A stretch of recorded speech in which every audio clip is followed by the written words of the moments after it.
Now, which would you rather have?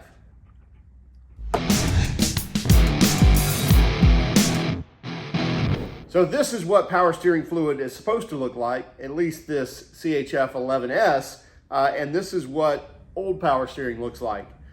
Definitely time for a change. We're going to show you how to change it and do it really easily. Now you can make this more difficult if you want to, but it's not needed. We can hear a really loud whine coming from the engine bay. At first, kind of in the car and outside the car, may sound transmission related, but listen to when we turn the wheel.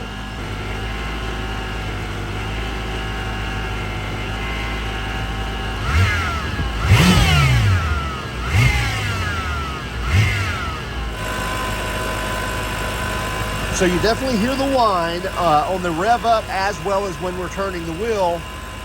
We're anticipating it could be just power steering related. So let's check it out and see. We get the steering whine in here as well. Except for that loud blower motor, something else that needs to be fixed.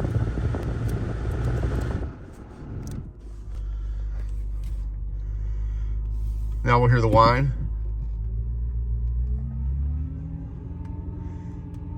It sounds transmission related, but watch the shudder.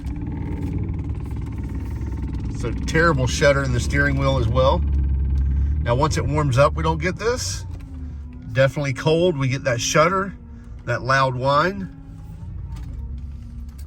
Now this can be a very easy procedure, which is what we're gonna do today, or you can complicate it a little more, but it's really pretty basic. We're wanting to pull the fluid out of the power steering system and put new fluid in.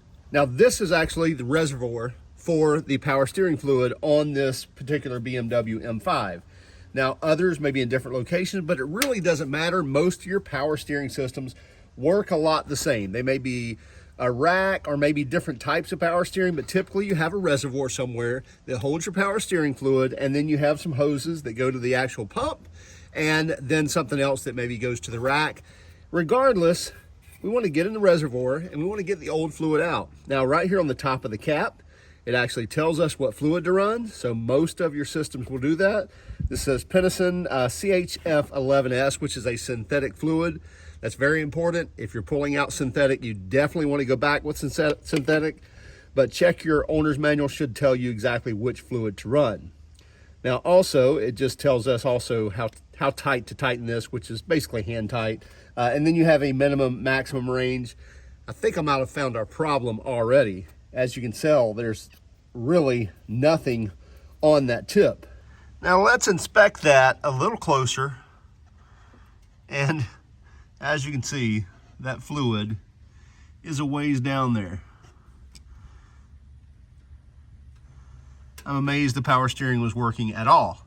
So probably what was happening as we were turning the wheel and all that fluid is now circulating through the system, it was probably cavitating a lot, putting a lot of air in the system, and that was the jittering and the shuddering on the steering wheel. So let's just hope we can do a little fluid change and correct all our symptoms or all our problems.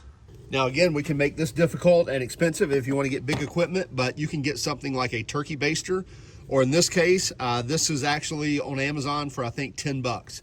And all it is a big extractor. You can also put fluids in. We're gonna use it just to stick the hose down in here and extract all that fluid. And you can actually stick it down in the hose if it'll let you, if there's no screen, to pull as much fluid out of there as you can. And I'm gonna push the plunger back up carefully here and have another go at it. Now first let's take a look at this old fluid. I'm just going to pull the hose off here. Really easy disconnect. Trying not to make a mess. And you can barely see through that fluid, if at all. Very dark brown. Now here's the fluid, the CHF 11S.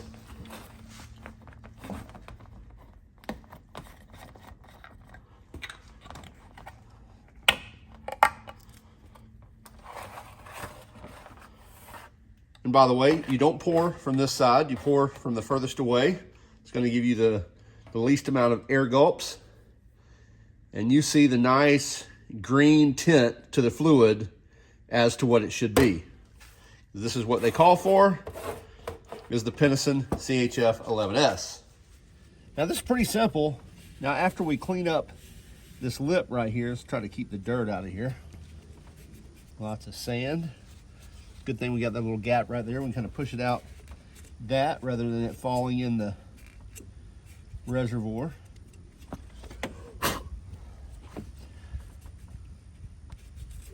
Probably cover that up with your hand, just blow it with some compressed air and get all that out. But anyway, I think we got it. Anyway, now we want to fill this reservoir. Now we don't want to bring it to the top. We just want to bring it to like the max level here on the line, which is a ways down. But let's go ahead. And you saw we got about a cup full out, but we were rather low on that. We probably should use a funnel, but let's see how we do. And remember, I pulled it out of the hose too.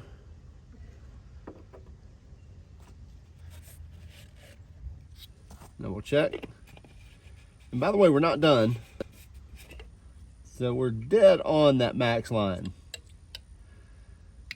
Now, I'm gonna take us a little over that. Not too full, I don't want it to overfill. So now we're gonna drive it. You could sit here and just turn the wheel lock to lock several times, but I just feel like if you take it out, you drive it for 5 or 10 minutes, making sure you're doing full rotations lock to lock in a parking lot, something like that, it's gonna help in what we're gonna do, because then we're gonna come back, extract that back out, put fresh fluid in again, and be done. Still have the loud whine. Let's take it and drive it, see what happens. So then just go somewhere where you can be able to go lock to lock, maybe do some donuts, not in a fast way at all. But anyway, just to be able to circulate that fluid and make sure that you're moving everything out of the rack, out of the system, out of the hoses, and circulating all that old fluid with the new fluid so we can maximize the amount of new fluid we get back in there. It's definitely quieter. It is not gone. Okay, let's extract this fluid. Well, that's really interesting. So I way overfilled this. It was about up to here. And so we've taken it on a drive and now it's dropped this far. So that definitely tells us we were way underfilled originally. So let's extract what we have here.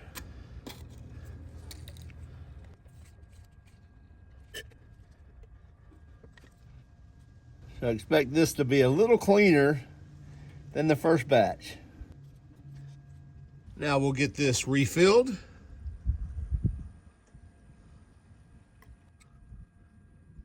And again, I'm gonna overfill it just a touch because I know we were low prior. Yeah, it's a little over. And I'm gonna drive it and then check the level again. I can extract some out if I need to, or add a little if we need to. But now you can see that the fluid running off of there, nice and clear and green. Now again, that will dirty up a little once you drive it again, but for the most part, we've removed all the bad fluid. We still have a whine coming from the front of the engine. We think it may be alternator related, but we've definitely removed the shudder out of the steering wheel, a much smoother working of it, and we've eliminated some of the whine when we're turning as well. We definitely have eliminated the shudder in the steering wheel. There's nothing now.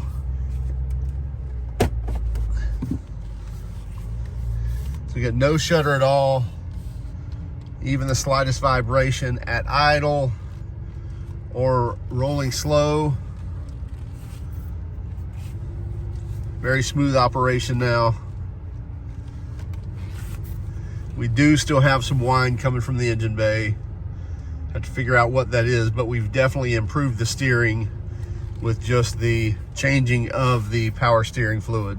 And here's after driving again, and you can see, again, a much clearer fluid on that, and we're just a touch over. I think we're just gonna leave it as it is, but the fluid definitely looks a lot better. Now here on the left is the old power steering fluid. Here in the middle is the in-between, where we actually removed the power steering fluid, we added some new, We drove it a little bit, came back and extracted it. So this is kind of the second round. And this is what new fluid should look like. Now, if we add a little light to this, you may be able to kind of see through. We'll get a close-up of this and see the really brown tint here on the old stuff, and the brown tint with some green tint to it on the kind of middle change out, if you will, and then just the pure green hue of the new CHF 11S fluid. So much different look to this fluid. Also, you can see a lot of floating particles in there as well, or some type of particulate, but really not sure. We definitely improved the feel of the steering. Now, we did not remove that whine that we were hoping for. We're thinking maybe that's an alternator issue. By the way, leave us a comment on what you think it may be. Anyway, so we didn't completely remove the whine. We definitely removed almost all of the steering whine when we were given input, and definitely removed all the shudder in the morning when it's cold and you crank it up, and initially you go to turn it for the first few minutes of driving. You got a bad shudder when you tried to turn the wheel, especially at low speeds. That is absolutely gone. But at the same time, that fluid was almost touching the bottom of the canister, and I'm sure when it was running, it was probably sucking it completely dry, because it will pull a lot of that out of there and then start circulating and probably cavitating, creating a lot of air. So we definitely improved this. Listen, you can definitely get down, put the car up on a rack, or put the car up on a lift, put the car up on some jack stands, get under it, probably remove a hose off your power steering pump, or actually remove a hose off the rack, or sometimes there's a drain plug on the rack. And in this case of the BMW, there is a little drain plug on the rack, and you can turn the wheels lock to lock. And by the way, don't do that with the engine running, and remove more of that fluid. So you can definitely do it that harder, tougher way and get more of that fluid extracted. But you can also do it from the top side and really remove the majority of that bad fluid, especially if you don't have any contaminant issues. Now, if you had water and things like that, you may be in deeper and definitely want to clean that system completely out. But the way we did it for regular maintenance is absolutely fine. So each car is going to be a little bit different, but for the most part, they all work pretty close to the same way, especially now in the newer cars. Hey, let us know what you think about this. Also, keep track of us on Instagram, Facebook, Twitter, and even TikTok. And if you don't mind, hit that like and subscribe button if you haven't done so already. And by all means, if you hated our video, well, give us a thumbs down. But let us know in the comments why. Have a great day and keep smiling.